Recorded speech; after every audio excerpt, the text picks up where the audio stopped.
Welcome to Esther worship channel. మరొక video ద్వారా మిమ్మల్ని కలుసుకుని దేవుని వాక్యం పంచుకోవడానికి దేవుడు నాకు ఇచ్చిన కృపను బట్టి, ఆయుష్ని బట్టి, ఆరోగ్యాన్ని బట్టి, జీవం బట్టి, ఊపిరిని బట్టి ఆయనకు కృతజ్ఞత చెల్లిస్తున్నాను. నన్ను ప్రోత్సహిస్తూ, బలపరుస్తూ, ఆదరిస్తూ నడిపిస్తున్నందుకు మీ అందరికీ నా వందనాలు తెలియజేస్తున్నాను. మీరందరూ ఎలా ఉన్నారు? దేవుని నామంలో, విశ్వాసంలో, ప్రార్థనా జీవితంలో, ఆత్మీయ జీవితంలో అంతకంతకు అభివృద్ధి చెందుతున్నారని నమ్మి స్తుతిస్తున్నాను. ఈ 2025 సంవత్సరంలో జనవరి 1వ తారీఖు నుండి నవంబర్ ఈ రోజు వరకు దేవుడు కాచి కాపాడిన దేవుడికి కృతజ్ఞత చెల్లిస్తున్నాను. మనందరి పట్ల ఆయన కృప చూపుతో నడిపిస్తున్నందుకు దేవుడికి వందనాలు స్తోత్రాలు చెల్లిస్తున్నాను. ఈరోజు మరొక వాక్యం ద్వారా దేవుడు మనతో మాట్లాడలాగున మనము ఆయన వాక్యం గురించి కనిపెడదాము. ద్వితీయోపదేశ కాండము 9వ అధ్యాయము 5వ వచనం.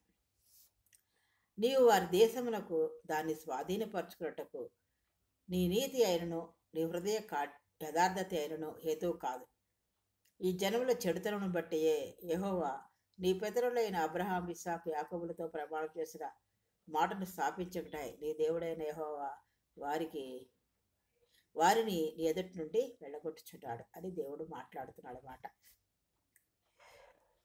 అయితే చిన్న ప్రార్థన చేసుకుందాం. అత్యంత మహాపరిశుద్ధుడు, ప్రేమామయుడు, కృపామయుడు, దయామయుడు ప్రభువా, మీ అభివృద్ధి పాదములకు లెక్కలేని స్తుతులు, స్తోత్రాలు, వందనాలు చెల్లించుకుంటూ మరొకసారి నీ పాద సన్నిధానానికి వస్తున్నాము నాయన. ఈ వాక్యాన్ని వివరించడానికి నాకు జ్ఞానం సరిపోదు. మీ ఆత్మ నడిపి దయచేసి నాతో మాతో మాట్లాడి మిమ్మల్ని బలపరిచి నా తండ్రి మీ కృపలో మమ్మల్ని ఇంకనూ ఆత్మీయంగా ఎదిగింపు చేసి మహింపదమని యేసునామమున బట్టి ప్రార్థించి అడుగుకుంటున్నాం తండ్రి. ద్వితీయోపదేశ కాండము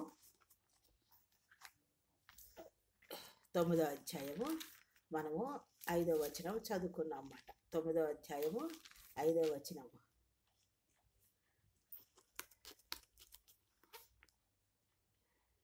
మోషే ఇశ్రాయేలుతో చెప్పిన మాటలు మాట. ఇవి మోషే ఇశ్రాయేలుతో చెప్పిన మాటలు. ఏమని చెప్పాడు? ఇశ్రాయేలు తమ సొంత నీతి లేదా మంచితనం కారణంగా కాదు. ఇక్కడ దేవుడు మోషేతో చెప్పాడు. మోషే వాళ్ళకి చెప్తున్నాయంటే నీ నీతి వల్ల కాదు, వాళ్ళ నీతి యథార్థత వల్ల కాదు, వాళ్ళ గర్వాన్ని, వారికి స్వనీతికి వ్యతిరేకంగా వాళ్ళు స్వనీతిగా ఉన్నారని దేవుడు హెచ్చరిస్తున్నాడు అన్నమాట. మీ నీతి వల్ల కాదు, మీ యథార్థత వల్ల కాదు, మీరు స్వనీతి గర్వంతో ఉన్నారు, అది విడిచిపెట్టుకోమని దేవుడు వాళ్ళని హెచ్చరిస్తున్నట్టుగా చూస్తున్నారు. అది స్వాధీనపరచుకోవడానికి అవి కాదు అని చెప్తున్నాడు అన్నమాట. ఇంకా వాళ్ళ యొక్క మంచితనం కూడా కాదు. కనానీల దుష్టత్వం నుండి దేవుడు కనానీయులను వారి దుష్టత్వం వలన వెళ్ళగొట్టాడు. వారి దుష్టత్వం వలన కనానీయులను వెళ్ళగొట్టాడట. ఇశ్రాయేలు స్వాభావికంగా ఎక్కువ అర్హులు కారు, వాళ్ళు అర్హులు కాదు మాట. ఎందుకు? ఆ కనాను ప్రవేశించడానికి వాళ్ళలో ఏ మంచితనం లేదు, ఏ అర్హత లేదు, స్వనీతి గర్వంతో ఉన్నారు. కాబట్టి వాళ్ళు దుష్టత్వం వలన కనానీయులు వెళ్ళగొట్టబడ్డారు. ఇశ్రాయేలీయులు స్వాభావికంగా ఎక్కువ అర్హులు కారు. వారి సొంత పాపం మరియు అతిక్రమల కారణంగా ఆ భూమిని వాళ్ళు ఆక్రమించుకున్నట్లుగా చూస్తున్నాం అన్నమాట ఈ వాక్యంలో. ఇంకా ఏమన్నాడు? పితరులకి వాగ్దానం చేశాడు దేవుడు. ఏమని? యెహోవా నీ పితరులైన అబ్రహాం, ఇస్సాకు, యాకోబులతో ప్రమాణం చేసిన మాటను స్థాపించుటకై వాళ్ళకి మాట ఇచ్చాడు దేవుడు. ఏమని? ఒక నిబంధన ఇచ్చాడు, ప్రమాణం చేశాడట. ఏంటి? మాటను స్థాపించుటకై వాళ్ళకి చేసిన ఆ ప్రమాణమును నీ దేవుడైన యెహోవా వారిని నీ ఎదుటి నుండి వెళ్ళగొట్టుచున్నాడు. అందువలన ఆ కనానీయులను వెళ్ళగొట్టి ఆ కనానులో వీళ్ళు ప్రవేశించడానికి వీళ్ళకి ఆ పితరులైన అబ్రహాం, ఇస్సాకు, యాకోబుల ద్వారా అర్హత వచ్చిందన్నమాట. మనం కూడా అంతే. మనలో ఏ అర్హత లేదు. మనకి సొంత నీతి ఉంది, గర్వం ఉంది, మోసపు మాటలు ఉన్నాయి. మనం రక్షింపబడినా కూడా ఇంకా పాపంలో నోటి మాటల ద్వారా, హృదయ తలంపుల ద్వారా, గర్వం ద్వారా, స్వనీతి ద్వారా మనము ఆయనకు వ్యతిరేకంగా పాపం చేస్తూనే ఉన్నాం.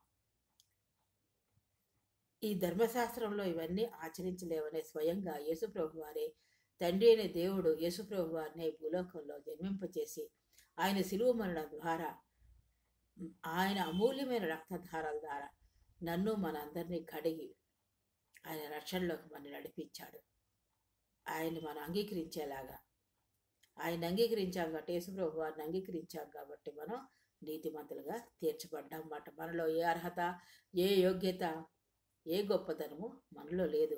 ఇశ్రాయేలు ప్రజలు ఎలాగున్నారో వాళ్ళకంట మనం కూడా ఎక్కువగా నోటి మాటలు కానీ, హృదయ తలపులు కానీ, గర్వం కానీ, హెచ్చుతగ్గులు కానీ, హెచ్చులో కానీ, విధేయతుల్లో కానీ అన్నిట్లో మనం పడిపోతున్నాం అన్నమాట. ఆయనలో మనం ఆయన స్వారూప్యంలో ఎదగాలంటే, ఆయన ప్రేమలో ఆయనలో మనం అంటకట్టబడినప్పుడే మనం దినదినము ఆయన ప్రేమలో పరిపూర్ణత పొందుతూ ఉంటాం.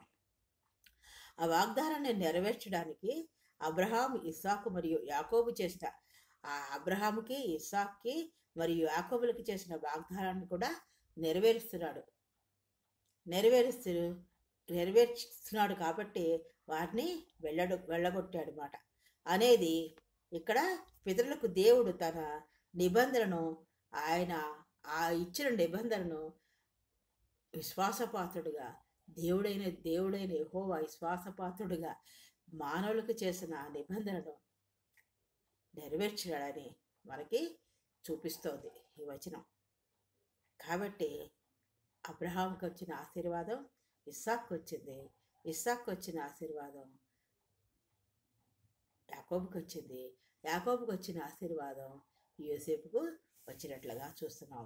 అలాగా మన పితరులైన అబ్రహాం, ఇస్సాకు, యాకోబు దేవుడు మనం కూడా వారసులు అవడానికి ఆ వాగ్దానం ఎత్తిపట్టి మనం ప్రార్థన చేయడానికి మన వారసులు, మన హక్కుదారులు. అబ్రహాంకి ఇచ్చావు కదా నాయన వాగ్దానం, ఆశీర్వదిస్తారని, భూమి మీద సమస్త జనములు నీ వలన ఆశీర్వదింపబడతాయని మీరు వాగ్దానం చేశారు దేవా.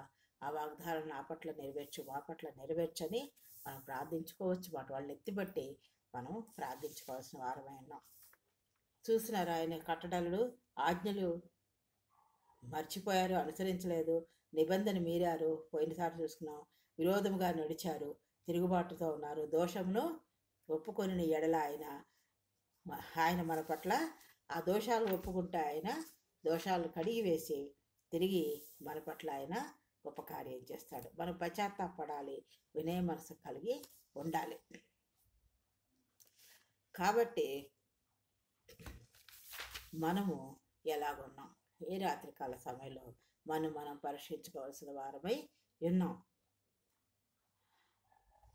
తర్వాత వాళ్ళు అలాగా వాగ్దాన దేశంలో ప్రవేశించినట్లుగా మనం చూస్తాం.